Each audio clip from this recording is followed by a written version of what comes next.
วัสดีทุกคนสบายดีตอนนี้อยู่กับช่องมิลาว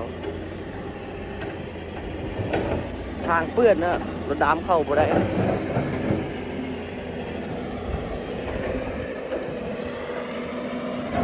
แปลงทาง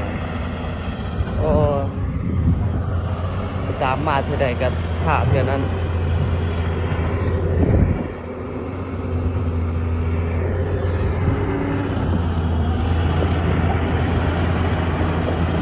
ได้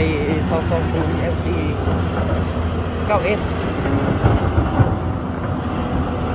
โอ้นี่เป็น95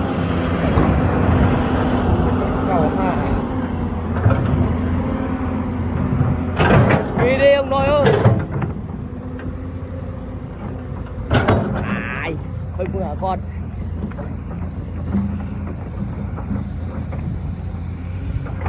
รถตาม12 ล้อคนนี้เจ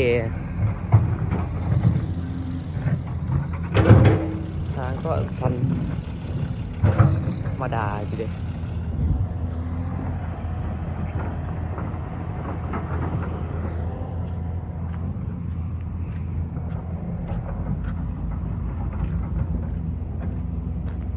รถตาม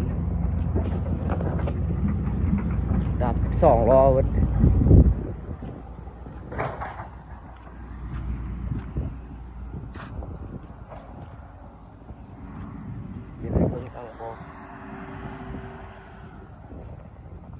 สูงกันนะเนี่ยเป็นแถวเลย